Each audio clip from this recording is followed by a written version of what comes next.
हिंदी कहानी समय का सदुपयोग। किसी गांव में एक व्यक्ति रहता था। वह बहुत ही भला था, लेकिन उसमें एक दुर्गुण था। वह हर काम को टाला करता था।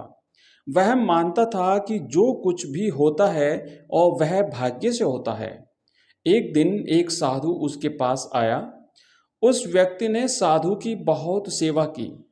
उसकी सेवा से खुश होकर साधु ने पारस पत्थर देते हुए उस व्यक्ति से कहा, मैं तुम्हारी सेवा से बहुत प्रसन्न हूँ, इसलिए मैं तुम्हें यह पारस पत्थर दे रहा हूँ। 7 दिन बाद मैं इसे तुम्हारे पास से ले जाऊंगा। इस बीच तुम जितना चाहो उतना सोना बना लेना। उस व्यक्ति को लोहा नहीं मिल रहा था। अपने घर में लोहा तलाश किया।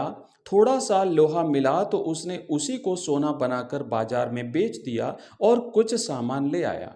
अगले दिन वह लोहा खरीदने के लिए बाजार गया तो उस समय महंगा मिल रहा था। यह देखकर वह व्यक्ति घर लौट आया।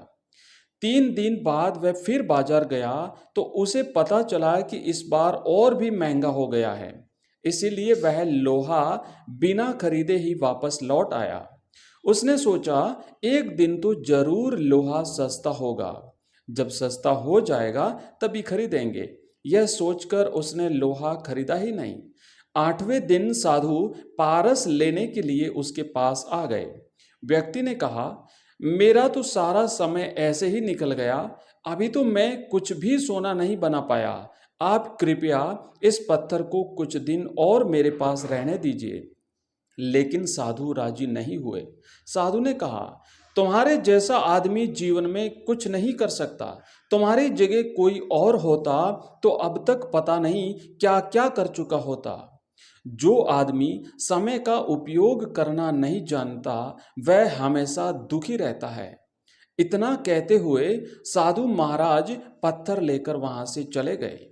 मित्रों, इस कहानी से हमें ये शिक्षा मिलती है कि जो व्यक्ति काम को टालता रहता है, समय का सदुपयोग नहीं करता और केवल भाग्य भरोसे रहता है, वह हमेशा दुखी रहता है।